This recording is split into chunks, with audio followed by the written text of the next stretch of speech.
Hi, ഇതെന്താ സാധനം? Yes, റോളോണല്ലേ? അതന്നെയാണ്. പക്ഷെ അതല്ല, ഇത് പിന്നെ എന്താ? Yes guys, these one is പശ. പശയോ? അത് ഇതിൻ്റെ ഉള്ളിലോ? അതെങ്ങനെ? ഈ പശന്ന് ആ പശയ്ക്ക് ട്രാൻസ്ഫർ ആക്കിയതാ. എങ്ങനെയുണ്ട്? എന്ത് പറയാൻ, എൻ്റെ ബുദ്ധിയിൽ എങ്ങനെ ഉണ്ടാവും. പക്ഷെ ഇതിന് ആകെ ഒരു പ്രശ്നമേ ഉള്ളൂ.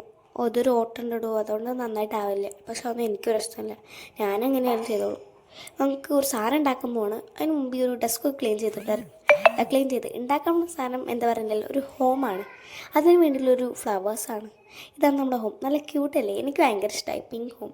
ഇതിന് നമ്മൾ റൂഫൊക്കെ ഉണ്ട്. അതിൻ്റെ നമ്മൾ ഞാൻ വേറെ ടെക്നോളജിയൊക്കെ പണിതിട്ടുണ്ട്. ഒക്കെ വരുന്ന വീഡിയോയിൽ കാണിച്ചിടാം. നമുക്ക് അപ്പാർട്ട്മെൻറ്റായിട്ട് ഡിവൈഡ് ചെയ്യാം. ഇത് ശരിക്കും എന്താണ്, ഇതെല്ലാം ശരിക്കും ഉണ്ടാക്കാൻ ഉദ്ദേശിച്ചത്. പക്ഷെ ഉണ്ടാക്കി വന്നപ്പോൾ ഇങ്ങനെ, പക്ഷേ എനിക്ക് നല്ല ഇഷ്ടമായി. ഇത് പിന്നെ ഒരു ലീഫ് ഉണ്ടാക്കി ഗൈസ്, ഫ്ലവേഴ്സ് എങ്ങനെ ഉണ്ടാക്കി പറഞ്ഞുതരാം. യെല്ലോ ഒരു 5 എടുക്കുക, പിങ്കും ഒരു 5 എടുക്കുക. ആവശ്യമില്ലാത്ത ഫ്ലവേഴ്സ് ഉണ്ടാക്കാം. ഇതാണ് ഫൈനൽ ലുക്ക്. നല്ല രസമല്ലേ കാണാൻ? ഇതാണ് ഞാൻ നേരത്തെ പറഞ്ഞിട്ടുണ്ടായിരുന്നില്ല ഒരു സാധനം. ഇതാണ് ഇതിൻ്റെ റൂഫ്. അതിന് നമ്മളൊരു സ്റ്റിക്കി നോട്ടൊക്കെ വെച്ചിട്ട് സൂപ്പർ ആക്കിയിട്ടുണ്ട്. പിന്നെ ഇന്നത്തെ വീഡിയോ ഇത്രയുള്ളൂ. ഇഷ്ടമായി ലൈക്ക് ചെയ്യാനും ഷെയർ ചെയ്യാനും മറക്കണ്ട. അപ്പോൾ എല്ലാവർക്കും ബൈ ഗൈസ്.